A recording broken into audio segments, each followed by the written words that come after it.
இன்னைக்கு சோறு கிடைச்ச மாதிரி தானா இல்ல சாப்பாடுகள்லாம் வருமா இல்ல வராதா தெரியாம தான் கேக்குறேன். உங்களை கொன்னே விடுங்க. சொல்றாத. அப்புறம் நீ தான் ஜெயிலுக்கு போகணும். நீங்க தான் சொன்னீங்க. வெள்ளன இன்னைக்கு தம்பிக்கு ஸ்கூல் இருந்துச்சுன்னா வேலை வெள்ளன முடிஞ்சிருக்குங்க. இவங்க என்ன பண்ணிட்டாங்க 8 மணிக்கு மேல எந்திரிக்கும் போது ஸ்கூல் இல்ல இன்னைக்கு மெல்ல சமைச்சா போதும். எனக்கு டெய்லி நான் வெஜ்ஜா சாப்பிட்டு டெய்லி நான்வெஜ்ஜா சாப்பிட்டு நாக்கு செத்து போச்சான். நான்வெஜ்ஜா இல்லம்மா வெஜ் சாப்பிட்டு நாக்கு போச்சான். காய்கறியா சாப்பிட்டு நாக்கு செத்து போச்சான். அதனால நான் இன்னைக்கு போய் சிக்கன் வாங்கிட்டு வருவேன். சிக்கனுக்கு பிறந்தவர் சிக்கனா வாங்கிட்டு வந்து வச்சாச்சு. இன்னைக்கு என்ன நம்ம வீட்டுல காலை சமையல்னு நான் காமிச்சிடுறேன். காலையில பாத்தீங்கன்னா டீக்கு நாங்க வெறும் நெய்யப்பம் வாங்கிக்கிட்டோம். கரெக்ட் வாங்கிக்கிட்டோம். இது என்ன இப்ப பண்ணிட்டு இருக்கோமா? இது இப்ப நான் சிக்கன் குழம்புக்கு மத்தியானத்துக்கு அங்க இருந்தே திறந்து பாருமா. இங்க இருக்க சாதம் வடிச்சு வச்சிருக்கேன். ஓகே. தயிர் பச்சடி. இந்த தயிர் பச்சடி கொஞ்சம் வெள்ளரிக்காய் இருந்துச்சு வச்சு தயிர் பச்சடி வச்சுட்டேன். இதெல்லாம் சமைச்சதுக்கு அப்புறம் தான் ஆளு சொல்றாங்க. கேரட் பொரியல் பண்ணி வச்சிருக்கேன் பாருங்க. கேரட் பொரியல். அது அப்புறம் இது நேத்து வச்ச ரசம். நம்ம கேரட் பொரியல் இத்தனூன்னு டப்பால பண்ணி வச்சிருக்கேன். அது உனக்கே சரியா போயிருமே. பாக்கில உங்களுக்கு என்ன செய்யறது? அது அமைக்கி வச்சிருக்கேன். நிறைய இருக்கும். இருந்த கேரட்டை போட்டு வச்சிருக்கேன். 4 கேரட் இருந்துச்சு. 4 கேரட்டை போட்டு வச்சேன். பாக்கி கேரட் எல்லாம் வேஸ்டா போச்சு, கெட்டு போச்சு. ஓகேங்களா? அப்ப அதனால என்ன சொல்ல வந்தேன்னா பாத்துட்டீங்கல்ல, காலையில எங்களுக்கு வெறும் காலிட்டி நெய்யப்பங்க. மத்தியானத்துக்கு சாதம், கேரட் பொரியல், தயிர் பச்சடி, நேத்து வச்ச ரசம். ஓகேங்களா? அதை வச்சு இவங்களுக்கு இறங்காதுன்னு சொன்னனால இப்ப போய் சிக்கன் வாங்கிட்டு வந்துட்டாங்க. நான் சிக்கனை குழம்பு வைக்க போறேன். ரொம்ப குழம்பு கிடையாது, கொஞ்சம் கெட்டியா தான் வைக்க போறேன். ஓகேங்களா? சாதம் அவ்வளவுதான் முடிஞ்சு. இன்னைக்கு சமையல் இதுதான் பாத்திருப்பீங்க. இன்னைக்கு வியாழக்கிழமை சமையல் என்ன ஏதுன்னு கேட்டுக்கிட்டீங்க, தெரிஞ்சுக்கிட்டீங்க. நாளைக்கு வெள்ளிக்கிழமை என்ன சமையல் என்ன ஏதுன்னு நாளைக்கு பார்க்கலாம். ரெண்டாவது மழையை பாருங்க. மழைய பாருங்கப்பா நீங்க. மழை என்ன மழை பெய்கிறது. மழை தெரியுதாங்க. மழை இன்னைக்கு பார்த்தீங்கன்னா கயர் வாங்கிட்டு வந்தேன். போய் வீட்டை சுற்றி வெறும் கயரா கிடக்கன்னுட்டு மொத்தத்தில் இந்த நீருக்கு பாருங்க ஒரு துணி கூட காயலைங்க. காயாம இருக்கிற நேரம் பார்த்து இந்த அப்பு என்ன பண்ணிட்டான்னு கேட்டீங்களா? எங்க அவன் போயிட்டானா? அவன் போயிட்டான். அவங்க எல்லாத்தையும் துணியெல்லாம் கீழே இழுத்து போட்டுடுறேன். மறுபடியும் ஒன்ஸ் மோர் பண்ணி துவைக்க வேண்டியது இருக்கு. அதனால இப்ப கயிறு வாங்கிட்டு வந்திருக்குது. கயிறை கட்டி விடணும். புது கயிறு கட்டி விட்டாக்கா அது பாட்டுக்கு இருக்குமேனு கட்டி விட்டுருக்கு. ஓகேவா? ஆனா ஒன்னே போடுற போடுக்கு உங்க அப்புக்கு அண்டை கட்டணும். அப்படிதான் நான் சொல்லணும்னு நினைச்சுக்கிட்டு இருக்கேன். அது அப்புதானே குற்றம் பண்ணிக்கிட்டு இருக்குது. எல்லாத்தையும் இழுத்து போட்டு குழந்தைகள்னா சேட்டை பண்ணுங்க. ஒரு அளவுதான்மா திருத்தணும். வயசானதுகளே சேட்டை பண்ணிக்கிட்டு இருக்கையில அதுகளை திருத்த முடியல. உள்ள வந்து பேசிக்கிறோம். ஹாய், வணக்கம். இன்னைக்கு மழையை பார்த்துருப்பீங்க. அதோட எங்க சாப்பாடை பார்த்துருப்பீங்க. என்ன எது சாப்பிட்டுருப்பீங்கன்னு நினைக்கிறேன். அப்புறம் இன்னொரு ரொம்ப முக்கியமான விஷயம் என்னன்னு கேட்டாக்க, நேற்று பேசின வீடியோவில் வந்து நிறைய பேர் ரொம்ப எமோஷனலா பேசியிருந்தீங்க. அதாவது ரொம்ப தைரியமா பேசியிருந்தீங்க அப்படின்னு சொல்லி நிறைய பேர் பேசியிருந்தீங்க. சில பேர் வந்து தேவையில்லாத வேலை பார்த்துக்கிட்டு இருக்கிறீங்க அப்படின்னு நீங்க பேசியிருக்கிறீங்க. இது வந்து நான் ஃபர்ஸ்ட் சொன்னவங்கள்ட்ட சொல்றேன், நான் வந்து ஒரு பேச்சு திறமை, நாங்க ஒரு பேச்சாளர் அப்படின்றதுக்காக எல்லாம் நம்ம பேச கிடையாது. ரெண்டாவது சொல்றவங்களுக்கு சொல்லணும்னா, நம்ம பெரிய நம்ம வேலையை மட்டும் பாருங்கன்னு நம்ம போகக்கூடாது. இது சமூகத்துல நடந்த ஒரு விஷயம் அப்படின்றதுனால கண்டிப்பா அதுக்குண்டான குரல் கொடுக்க வேண்டியது நம்மளுடைய கடமை. உங்க வீட்டுக்குள்ள ஏதாச்சும் ஒண்ணு நடந்துச்சு அப்படின்னு சொல்லி சொன்னாக்க நம்ம அதை பத்தி பேச வேண்டிய அவசியமே கிடையாது. இப்ப எங்க வீட்டுக்குள்ள எது நடந்தாலும் அதை பத்தி நான் மத்தவங்க பேச வேண்டிய அவசியமும் கிடையாதுதான். இது வந்து சமூகத்துல ஒரு பிரச்சனை. ஒரு குடும்பத்தினால எத்தனையோ பேர் பாதிக்கப்பட்டிருந்தாங்க ஒரு சில பேரால. அப்படின்னும் போது அதை பத்தி பேசுறதுக்கான உரிமை நமக்கு இருக்குது. கண்டிப்பாக யார் வேணாலும் குரல் கொடுக்கலாம். அதைத்தான் நான் சொல்ல வந்தேன். ஓகேங்களா? வேற ஒண்ணுமே இல்லை. அப்புறம் அதுல வந்து நிறைய கமெண்ட், ஒரு 200-250 கமெண்ட்ல ஒரு 3/4 கமெண்ட் என்னன்னு பாத்தீங்கன்னா, இப்ப இதே மாதிரி நிறைய வரதட்சணை கொடுமைகள் நிறைய நடந்துகிட்டு இருக்குதுன்னா அப்படின்னு சொல்லியிருந்தீங்க. வரதட்சணை கொடுமை இப்ப மட்டும் இல்ல, ஆதி காலத்துல இருந்து நடந்துகிட்டே தான் இருக்கு. என்ன அப்போ வந்து இந்த சமூக வலைதளம், இந்த மாதிரி போனு, வாட்ஸ்அப் இந்த மாதிரி எதுவுமே இல்லாதனால நமக்கு வெளியில தெரியல. இப்போ வந்து எல்லாமே இருக்கிறதுனால அப்பப்ப நமக்கு வெளியில தெரிஞ்சிருது. மனசுக்கு ரொம்ப கஷ்டமாவும் இருக்கு. பொண்ணா பிறந்தாக்க உண்மையிலே அது இப்ப உள்ள காலகட்டத்துல பாத்தீங்கன்னா, பிறந்த குழந்தை ஒரு குழந்தை பிறந்து அது சாகுற வரைக்கும் கஷ்டத்தை தான் அனுபவிச்சுட்டு இருக்கிறாங்க. அது வந்து மனசுக்கு ரொம்ப வருத்தமான ஒரு விஷயம். இது வந்து என்னமோ ஒரு பழமொழிதான். முன்னாடி ஒரு பழைய பாடல்களை சொன்ன மாதிரி, திருடனா பார்த்து திருந்தால்ட்டாக்கி திருட்ட ஒழிக்கவே முடியாதுன்ற மாதிரி அதோட ஈடு இணையா தான் இருக்குது இந்த வரதட்சணை கொடுமைன்றது. அதுல குறிப்பா சொல்றது என்னன்னா, முன்னாடிதான் மாமனார், மாமியார், நாத்தனார் கொடுமை பண்ணி வரதட்சணை கேட்டாங்க. இப்பெல்லாம் ரொம்ப ட்ரெண்டியா என்னன்னா கேட்டாக்க புருஷன் தான் வரதட்சணை கேட்டு கொடுமைப்படுத்துறதே அப்படின்னு சொல்றாங்க. இது வந்து ரொம்ப ஒரு கேவலமான ஒரு விஷயம். வரதட்சணை அப்படின்றது வந்து அதாவது பொண்டாட்டி கொண்டு வர்ற வரதட்சணை நகை நட்டுகளை வச்சுதான் நீங்க பொழைக்கணும்னா நீங்க எல்லாம் ஆம்பளைகளே கிடையாதுங்கிறதான் என்னோட கருத்து.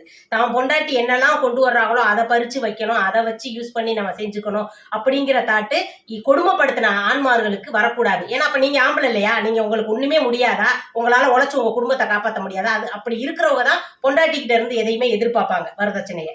ஓகேங்களா? நீங்க சொல்லுங்க. வரதட்சணை அதாவது இப்ப நீங்க ஒரு வீட்டுல ஒரு பொண்ணு பார்க்க போறோம் அப்படின்னா பெண் பிள்ளை பெத்தவங்க என்ன செய்யறாங்க தெரியுமா, பயப்படுறாங்க இப்பெல்லாம். அதாவது கேட்டாலோ முதல்ல கேட்கறது என் பிள்ளைகளை நல்லா வச்சு காப்பாத்து. அவங்க என்ன செய்யறாங்க, பொம்பளை பிள்ளை பெற்றிருக்கோம், நம்மள புள்ள போய் வாழ்ற இடம் நல்லா வாழணும் செய்யணும் அப்படின்றதுக்காக அவங்க ஒரு பயத்தோட நல்லா ஏதாச்சும் பண்ணிடுறேன், ஏதாவது ஒன்னும் எது வேணுமோ இப்ப கேட்டு வாங்கிக்கங்க அப்படின்னு இவங்கெல்லாம் கிட்ட கேட்கிற நிலைமைக்கு ஆளாகி போயிடுச்சு. ஏன்னா அவங்க குழந்தை சந்தோஷமா இருக்கணும் அப்படின்ற ஒரு காரணத்துக்காக அதை இந்த குறிப்பிட்ட சில பேர் அதாவது இந்த மாதிரி தப்பு பண்ணிக்கிட்டு இருக்க சில பேர் அதை பயன்படுத்திக்கிறாங்க. எவ்வளவு கேட்டாலும் நமக்கு கொடுப்பாங்க. நம்ம ஒரு சின்னதா அவங்க இடம் பொம்பளை பிள்ளை மேல பாசம் வச்சிருக்காங்கல்ல, அப்படின்ற பட்சத்துல நம்ம என்ன கேட்டாலும் கொடுப்பாங்க, நம்ம எவ்வளவு அடிச்சாலும் தாங்கிக்குவாங்க அப்படின்ற ஒரு நிலைமைக்கு ஆளாயிடுறாங்க. கண்டிப்பா அந்த வரதட்சணை, ஆனா நிறைய பேர் வரதட்சணையே வேண்டாம், எங்களுக்கு பொண்ணு கிடைச்சா போதும்னு வாங்குற எத்தனையோ நல்ல உள்ளங்கள் இருக்கிறாங்க. இப்பவும் பொண்டாட்டியை தாங்குறாங்க, அம்மாவை தாங்குறாங்க, இந்த மாதிரி கூட பிறந்த சகோதர சகோதரிகளை ரொம்ப தாங்கி நடந்துகிட்டு இருக்கிற எத்தனையோ குடும்பங்களும் இருக்குது. இப்பவும் எத்தனையோ நல்ல உள்ளங்களும் இப்ப இருக்கிறாங்க. ஒரு சில பேர் இந்த மாதிரி பண்றதுனால ரொம்ப அதுவும் இந்த கமெண்ட் எழுதியிருந்தாங்க ஒருத்தவங்க, வரதட்சணை கொடுமையால நான் ரொம்ப அனுபவிச்சுட்டு இருக்கிறேன் அண்ணா அப்படின்னு சொல்லி எழுதியிருந்தாங்க.